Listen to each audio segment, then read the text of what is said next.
Shalom, selamat pagi Bapak Ibu Saudara. Puji nama Tuhan, di pagi hari ini kita patut bersyukur karena kita boleh menerima berkat-berkat Tuhan di dalam kehidupan kita. Kita akan sama-sama mengawali hari ini dengan memuji, mengagungkan nama Tuhan. Terlebih kita boleh mendengarkan firman Tuhan di pagi hari ini. Kita siapkan hati kita dan kita akan sama-sama berdoa terlebih dahulu. Tuhan Yesus, syukur Tuhan untuk pagi yang indah ini. Kami boleh bangun dengan sehat. Itu semuanya karena kemurahan dan kebaikan kehidupan kami. Kami rindu Tuhan untuk menaikkan syukur kami melalui puji-pujian, melalui penyembahan. Terlebih boleh mendengarkan firman-Mu yang memberkati setiap hati kami. Terima kasih Tuhan, hanya di dalam nama Tuhan kami Yesus Kristus kami mau mengawali hari ini. Haleluya, amin. Kita mau satukan hati kita. Kita mau meninggikan dan mengagungkan nama Tuhan. Kasih Tuhan tak berkesudahan, tak habis-habisnya rahmat-Nya.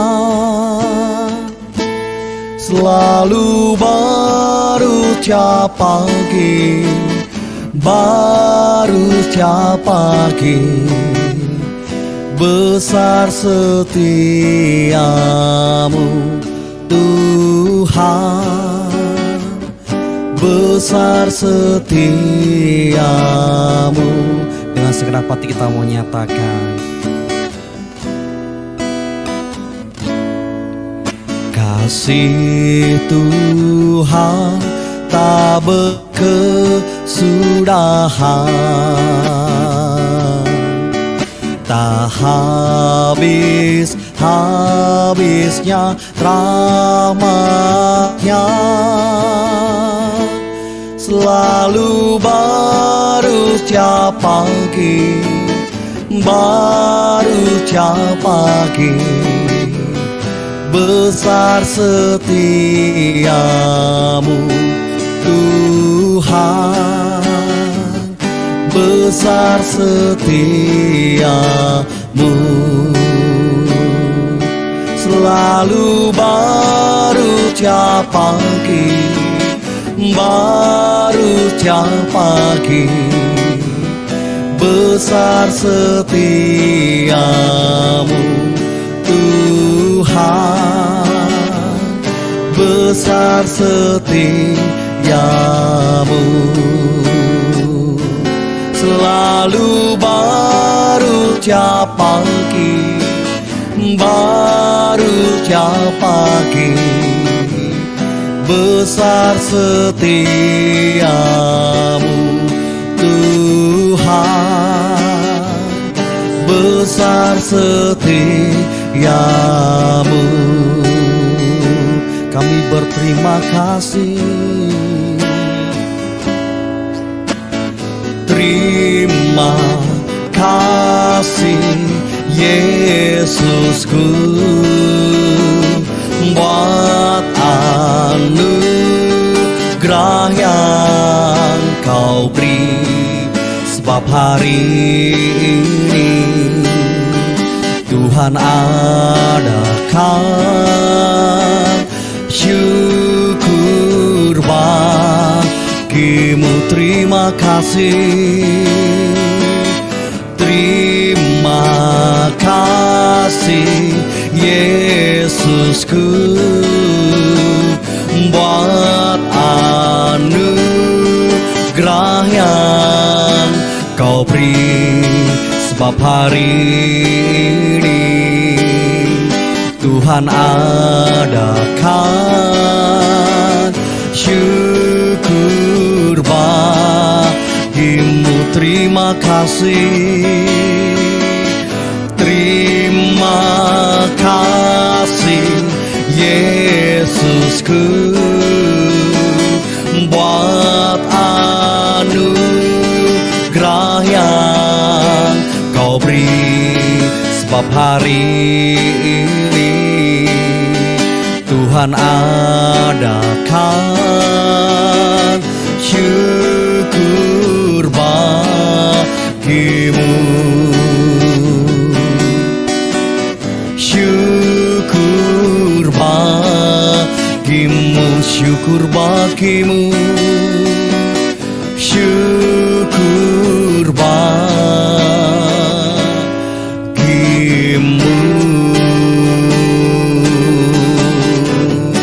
Kami bersyukur Tuhan, kami bersyukur buat kebaikan-Mu, buat anugerah-Mu. Haleluya, haleluya. Kami bersyukur buat kebaikan-Mu. Sikiara lama ya ralabo, sikiara lama ya ralabo, sikiara lalabo. Haleluya, haleluya, haleluya, haleluya. Oh, haleluya, haleluya. Oh, kami bersyukur. Selamat pagi Bapa, selamat pagi Yesus, selamat pagi Roh Kudus. Kami mengucap syukur Tuhan karena Tuhan begitu baik di dalam kehidupan kami. Tuhan Yesus, terimalah setiap puji-pujian kami. Bila setiap puji-pujian kami ini boleh menyukakan hatinya Tuhan. Sebentar Tuhan, kami rindu untuk mendengarkan firman-Mu.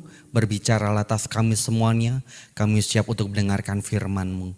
Hanya di dalam nama Tuhan kami Yesus Kristus, kami sudah berdoa dan mengucapkan syukur kami. Haleluya. Shalom, selamat pagi Bapak Ibu yang dikasihi Tuhan. Kita berjumpa kembali dalam program Selamat Pagi Bapak. Dan pagi hari ini dengan tema The Cornerstone, kita akan semakin mendekati akhir dari bulan Mei. Dan tinggal beberapa hari ke depan kita akan membahas tema Kristus adalah batu penjuru ini. Nah, kita akan buka ayat dalam 1 Petrus pasal yang kedua, ayat yang kedua. 1 Petrus pasal 2 ayat yang kedua maksud saya. Kita akan buka terlebih dahulu 1 Petrus pasal yang kedua ayat yang kedua. Dan jadilah sama seperti bayi yang baru lahir, yang selalu ingin akan air susu yang murni dan yang rohani, supaya olehnya kamu bertumbuh dan beroleh keselamatan. Ayat ini menjadi ayat-ayat yang mendahului sebelum nanti di ayat-ayat berikutnya Rasul Petrus menyebut mengenai Kristus adalah batu penjuru.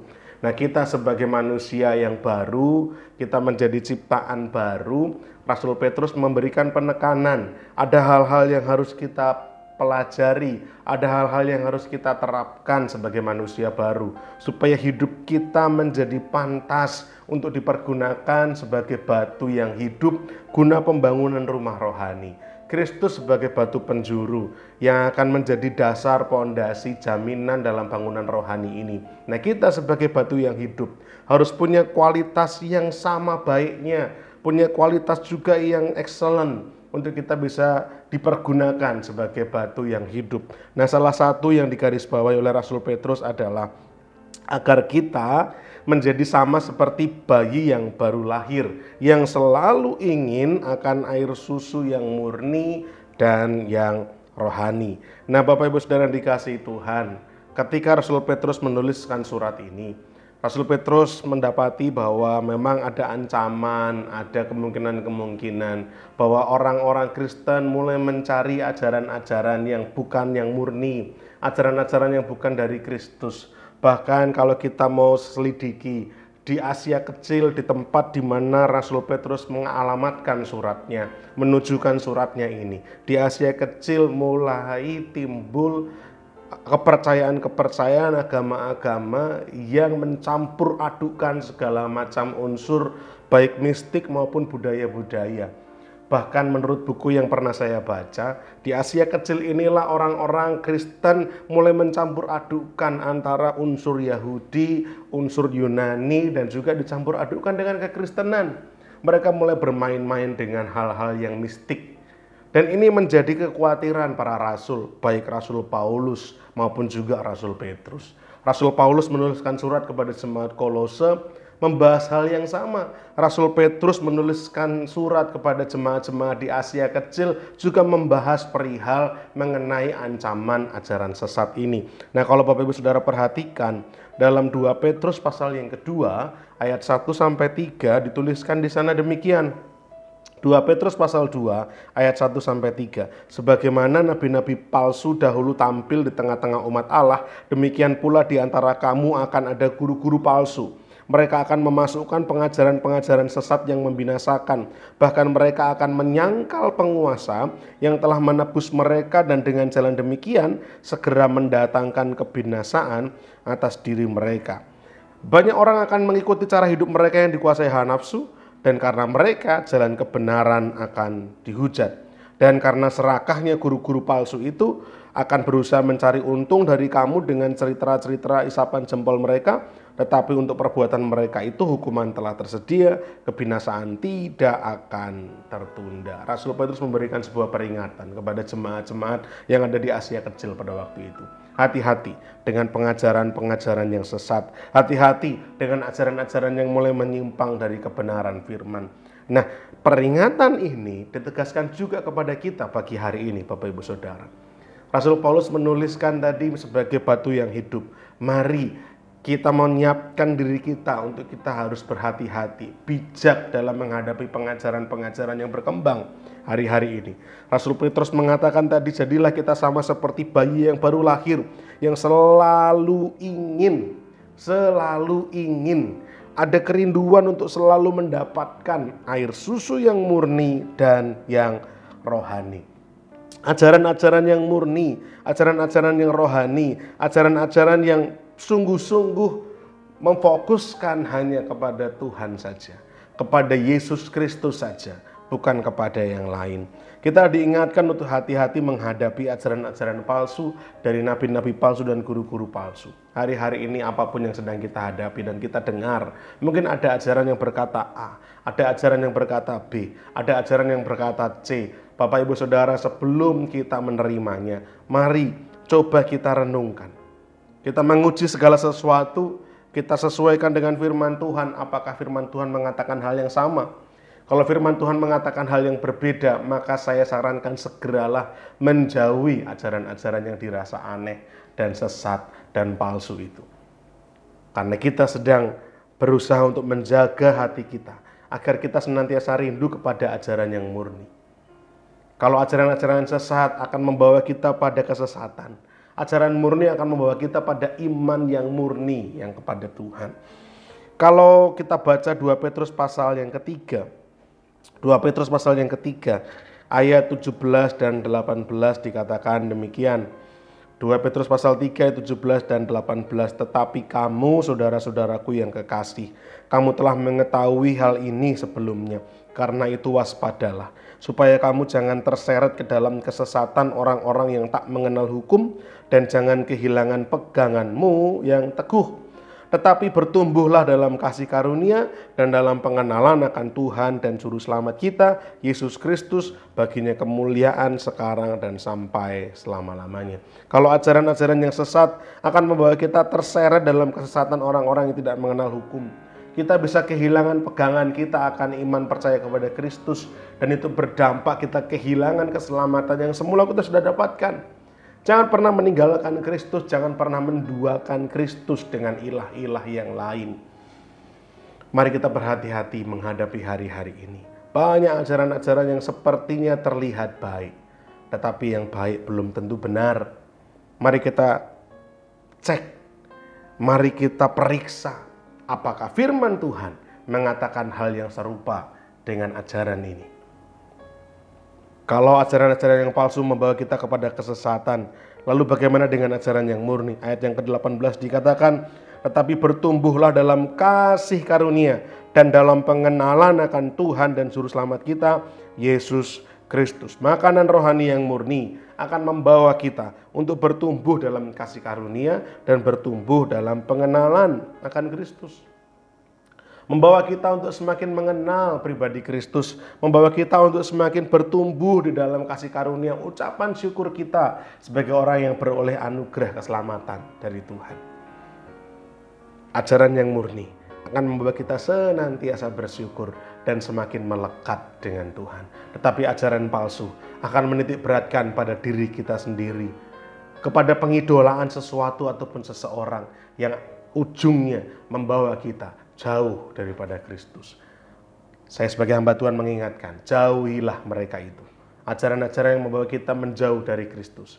Tapi mari kita pusatkan pikiran dan perasaan kita hanya kepada Kristus saja. Sehingga kita boleh menjaga bahwa susu makanan rohani yang kita makan adalah makanan rohani yang murni adanya. Dan saya berharap saudara semua kita boleh semakin terus rindu untuk bertumbuh dalam pengajaran. Sehingga kita sebagai batu yang hidup, ketika kita menjaga hidup kita, mendapatkan suplai makanan rohani yang sungguh-sungguh murni, yang hanya tertuju dalam pengenalan akan Kristus, tertuju kepada semakin bertumbuh dalam kasih karunia, ketika kita sungguh-sungguh memfokuskan diri pada pertumbuhan iman yang benar kepada Kristus, maka kita sebagai batu yang hidup akan Allah pergunakan dengan sebagaimana mestinya, menjadi bagian, bahkan tidak hanya bagian saja, tapi bagian-bagian yang penting, bagian-bagian yang berpengaruh, yang berdampak dalam upaya Tuhan membangun suatu rumah rohani. Dan saya berdoa biar sekiranya Bapak Ibu Saudara semua kita bisa mengamini firman ini dan melakukannya dalam kehidupan kita sehari-hari. Hati-hati dengan pengajaran yang sesat dan palsu, fokuskan diri kita pada pengajaran-pengajaran yang murni.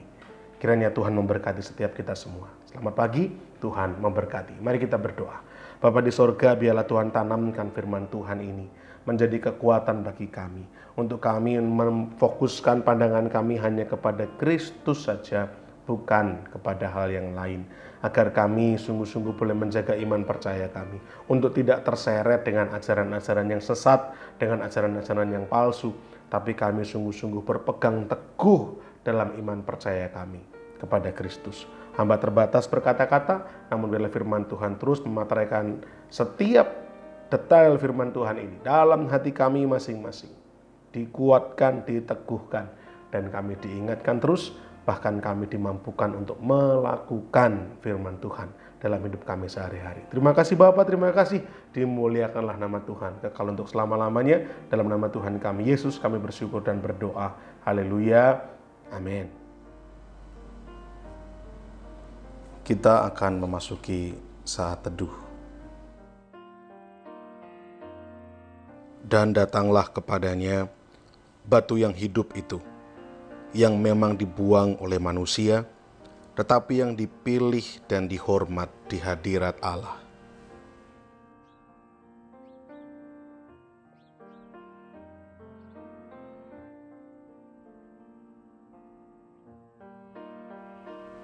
Dan biarlah kamu juga dipergunakan sebagai batu hidup untuk pembangunan suatu rumah rohani, bagi suatu imamat kudus, untuk mempersembahkan persembahan rohani yang karena Yesus Kristus berkenan kepada Allah.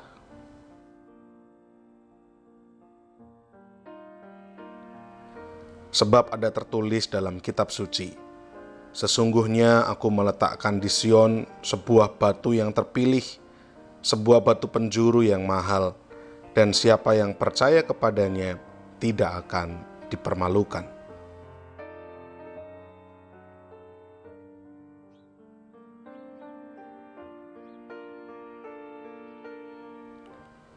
Karena itu bagi kamu yang percaya, ia mahal. Tetapi bagi mereka yang tidak percaya, batu yang telah dibuang oleh tukang-tukang bangunan telah menjadi batu penjuru, juga telah menjadi batu sentuhan dan suatu batu sandungan. Kita akan bersama-sama menaikkan pokok-pokok doa sesuai dengan daftar yang tercantum di layar.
Bapa kami yang di sorga, dikuduskanlah namamu, datanglah kerajaanmu, jadilah kehendakmu di bumi seperti di sorga. Berikanlah kami pada hari ini makanan kami yang secukupnya, dan ampunilah kami akan kesalahan kami, seperti kami juga mengampuni orang yang bersalah kepada kami. Dan janganlah membawa kami ke dalam pencobaan, tetapi lepaskanlah kami daripada yang jahat. Karena Engkaulah yang empunya kerajaan, dan kuasa, dan kemuliaan sampai selama-lamanya. Amin. Puji nama Tuhan, pagi hari ini kita sudah memuji, mengagungkan nama Tuhan. Terlebih kita boleh diberkati melalui pendengaran firman Tuhan di pagi hari ini. Kini tiba saatnya saya akan menyampaikan info sepekan MCC. Hari Senin pukul 5 sore ada latihan tamborin. Di hari Kamis ada latihan musik dan pujian pukul 6:30 malam. Di hari Jumat ada menara doa di Hotel Haris pukul 6 sore. Di hari Sabtu ada ibadah muda remaja Metanex pukul 5:30 sore. Dan di hari Minggu bagi Bapak Ibu Saudara yang memiliki putra-putri bisa bergabung di ibadah sekolah minggu setiap hari Minggu pukul 7:30 pagi. Dan di sorenya kita berjumpa kembali di ibadah raya MCC pukul 5 sore. Demikianlah info sepekan yang bisa saya sampaikan di pagi hari ini. Mari Bapak Saudara, kita akan tutup dan akhiri ibadah kita di pagi hari ini. Tuhan Yesus, kami bersyukur Tuhan untuk pagi yang indah ini. Kami boleh menerima banyak sekali berkat-berkat dari Tuhan. Dan biarlah setiap kami Tuhan, Tuhan bekali dengan firman-Mu, Tuhan bekali dengan berkat-berkat-Mu, sehingga apapun yang kami kerjakan, apapun yang kami lakukan di hari ini, dari pagi hingga petang nanti, kiranya Tuhan senantiasa memberkati kami. Terima kasih Tuhan, sepenuhnya aktivitas kami dari pagi hingga petang nanti kami serahkan ke dalam tangan Tuhan. Hanya di dalam nama Tuhan kami Yesus Kristus kami sudah berdoa dan mengucapkan syukur kami. Haleluya. Amin.